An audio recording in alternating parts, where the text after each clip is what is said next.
પુણ્ય પાપની વારી ગિરિરાજ યાત્રા સપ્તપદી સોપાન પહેલું પર સંશય શત દર્શનવાળા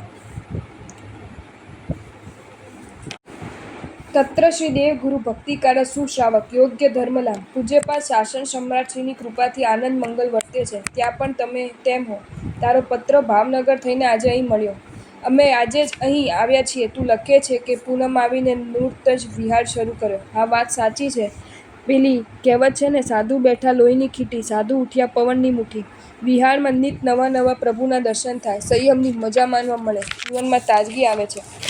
તું લખે છે કે માગશર સુધી પાંચમ આસપાસ ગિરિરાજની યાત્રાએ આવવું છે. આપ સાથે હો તો અમારી યાત્રા સાચી યાત્રા બને, વગેરે. પણ અમે તો ડેમ કદમગીરી જેસર થઈને અજારા તરફ જઈ રહ્યા છે અને માગશર સુધી પાંચમે તો પ્રાય ઉનામાં જગતગુરુ શ્રી હિરવિજય સુરીજી મહારાજના ચરણની વંદના કરીને અજારા દાદાને ભેટવાની ધારણા છે. એટલે એ મેળ તો ક્યાંથી મળે?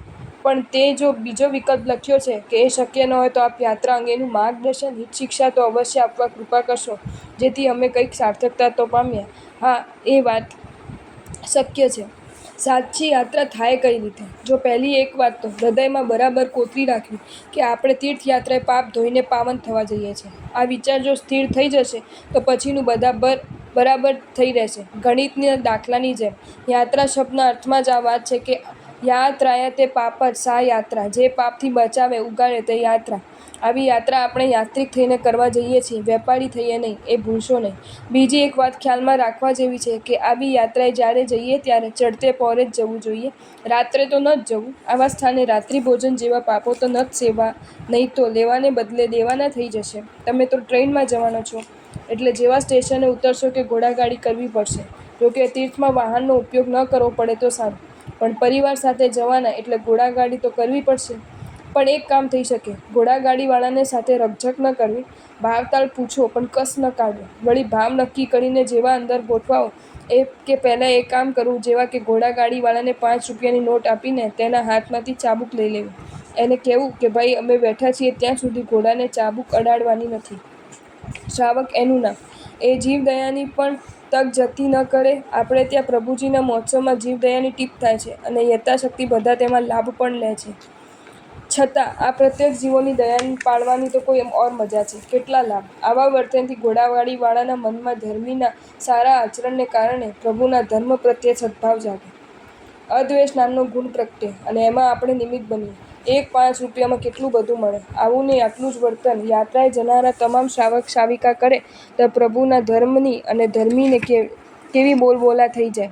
જેવા ધર્મશાળાએ પહોંચો કે મુનિમ કે પાણીવાળા બાઈ સાથે પણ એવું જ ઉદાર વલણ રાખજો. તીર્થોમાં તરવા જઈએ છે, અહીં તો જે છેતરે છે તે તરતો નથી, પણ ડૂબે છે, છેતરાય છે તે તરી જાય છે. છેતરે છે તે કર્મથી ભારે થાય છે અને છેતરાય છે તે હળવો થાય છે. જે દિવસે જાઓ એ જ દિવસે તમારા નાસ્તામાંથી થોડો નાસ્તો કામવાળી બાઈને આપો તો તેનું તમારું માટેનું વર્ણન જ કેવું સરસ થઈ જાય. જે તમે છેલ્લે આપવાનો છો તે પહેલે આપવાથી તે તમને વશ થઈ જાય. તમારી યાત્રામાં તે સહાયક થાય. તારા બા બાપુજી માટે ડોળી તો કરવી જ પડશે, પણ ડોળી પહેલાં શ્રી ઘોડીજી પાસના જ ભગવાનના પાદુકાની પહેલાં જ નક્કી કરી લેવી. 5-10 આમ તેમ, પણ તેની સાથેની વર્તણૂક પણ એક સદગ્રહસ્થને છાજે તેવી કરજે.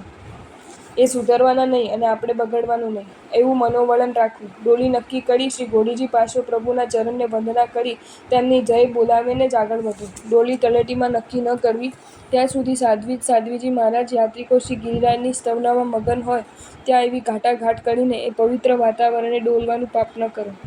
આપણા સમગ્ર જીવનમાં વર્તન દ્વારા કોઈને પણ પ્રભુના ધર્મ પ્રત્યે સહેજે અનુગમો ન થવો જોઈએ, પણ તેના મનમાં. જો તમને આ વિડીયો ગમ્યો હોય તો આ વિડીયોને લાઇક કરો અને શેર કરો, અને આવા જ નવા વિડીયો જોવા માટે જૈન ફેક્ટ્સ એન્ડ સ્ટોરીઝની ચેનલને સબસ્ક્રાઈબ કરો. ધન્યવાદ.